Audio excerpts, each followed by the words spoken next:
നമുക്ക് 5 മിനിറ്റ് കൊണ്ട് റെഡിയാക്കാൻ പറ്റുന്ന ഒരു ബീട്രൂട്ട് തോരനാണ് ഉണ്ടാക്കുന്നത്. ഡെയിലി കഴിച്ചാൽ നമ്മുടെ മുഖമൊക്കെ നല്ല ബ്യൂട്ടി ആയിട്ടിരിക്കും. അപ്പോൾ നമുക്ക് ബ്യൂട്ടി പാർലറിലൊന്നും പോകേണ്ട ആവശ്യമുണ്ടാവില്ല. നമ്മൾ വീഡിയോയിലേക്ക് പോകുന്നതിന് മുന്നേ വീഡിയോക്ക് ഒരു ലൈക്ക് അടിച്ച് ചാനൽ ഒന്ന് സബ്സ്ക്രൈബ് ചെയ്യണേ. ഇതിനു വേണ്ടി നമ്മളിവിടെ എടുത്തിട്ടുള്ളത് 3 ബീട്രൂട്ടാണ്. നമുക്കിതിൻ്റെ തൊലിയൊക്കെ ഒന്ന് പോക്കണം.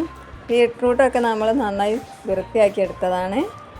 ഇതിലേക്ക് നമുക്ക് ഒരു സവാള 2 പച്ചമുളകും എടുത്തിട്ടുണ്ട്. കുറച്ച് തേങ്ങയും വേണം. ബീട്രൂട്ടൊക്കെ നമ്മളിവിടെ ചോപ്പ് ചെയ്തെടുത്തതാണ്. ഇതിലേക്ക് കുറച്ച് മഞ്ഞൾപ്പൊടി ഇട്ട് കൊടുക്കാം. കുറച്ച് ഉപ്പ് ചേർത്ത് കൊടുക്കുന്നുണ്ട്. ഇനി സവാളയും പച്ചമുളകും അതിലേക്ക് ഇട്ട് കൊടുക്കുന്നുണ്ട്. ഇതൊന്ന് മിക്സ് ചെയ്തെടുക്കാം. കുറച്ച് കറിവേപ്പില ഇട്ട് കൊടുത്തിട്ടുണ്ട്. നമ്മളൊരു പാൻ വെച്ച് കൊടുത്തിട്ടുണ്ട്. കുറച്ച് വെളിച്ചെണ്ണ ഒഴിച്ച് കൊടുത്തിട്ടുണ്ട്.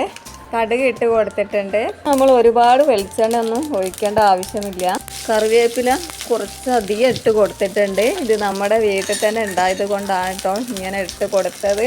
നിങ്ങൾ കടയിൽ നിന്ന് വാങ്ങുന്ന കറിവേപ്പില ഒന്നും ഇത്ര അധികം ഇട്ട് കൊടുക്കരുത്.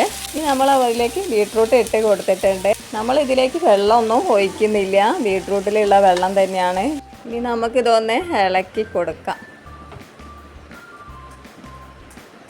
ഇതിലേക്ക് വെള്ളമൊന്നും ഒഴിക്കാതെ തന്നെയാണ് ഈ തോരൻ വെന്ത് വന്നിട്ടുള്ളത്. അടി പിടിച്ചിട്ടൊന്നും ഇല്ല കേട്ടോ. ഇനി നമുക്ക് അതിലേക്ക് കുറച്ച് തേങ്ങ ഇട്ട് കൊടുത്തിട്ടുണ്ട്. ഒന്ന് ഇളക്കി കൊടുക്കാം. നിങ്ങളെല്ലാവരും ഇങ്ങനെ ഒന്ന് ഉണ്ടാക്കി നോക്കണേ. അങ്ങനെ നമ്മുടെ ബീട്രൂട്ട് തോരൻ ഇവിടെ റെഡി ആയിട്ടുണ്ട്.